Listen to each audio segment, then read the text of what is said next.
রাহমাতুল্লাহি ওয়া বারাকাতুহু।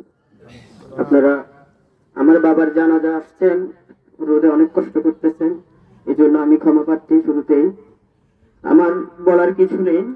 আমার বাবার পুরো জীবনটাই ছিল সংগ্রামী জীবন। একেবারে শূন্য থেকে এই পর্যন্ত এই সংগ্রাম করতে করতে এসেছে।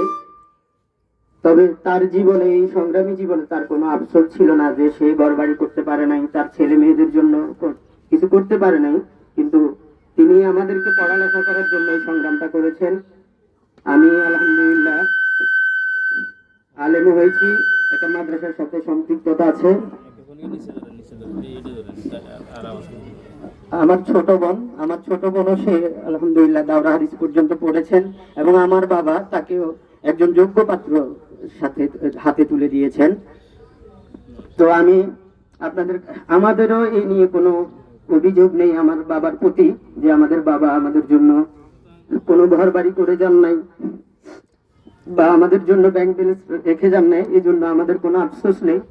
আমার আব্বুকে সবসময়, আমার আব্বু এই নিয়ে খুব টেনশন করতো। আমার আব্বুকে বললাম, দেখেন মানুষের মৃত্যু নিশ্চিত, আপনার জায়গা জমি ব্যাংক ব্যালেন্সের জন্য কখনো টেনশন করবেন না। আমরা আপনাকে কখনো এটা বলি নাই যে আপনি আমাদের জন্য কেন ব্যাংক ব্যালেন্স রেখে যান নাই, ঘর বাড়ি করে যান নাই, এই কথা আপনাকে আমরা কখনো বলি নাই।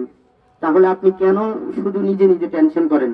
আপনি সুস্থ থাকেন, ইমানের সাথে আপনি যান, এটা হচ্ছে আমাদের ইচ্ছা।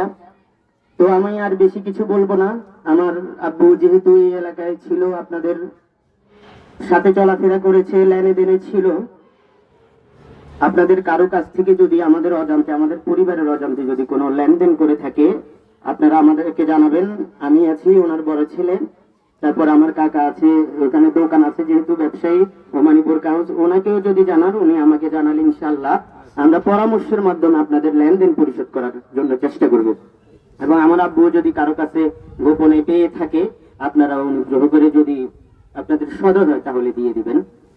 আর আমার আব্বুর জানাজা পড়াবে আমার ভগ্নিপতি হাফেজ মাওলানা আব্দুল্লাহ সাহেব, উনিও একজন যোগ্য। এখানে আরো অনেক যোগ্য লোক আছে।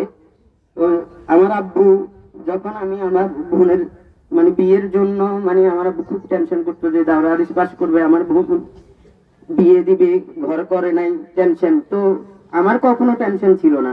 আমার বোন দাওরা হাদিস পরীক্ষা শেষ করছে, তারপরে 2 দিন পরে বিয়ে হয়ে গেছে।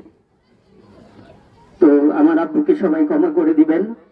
আপনাদের সাথে লেনদেনে ছিল, আচার ব্যবহারে কারোর সাথে হয়তো কখনো কটু কথা বলে ফেলছে, বা যেটা বলার ছিল না তা বলে ফেলছে, আপনারা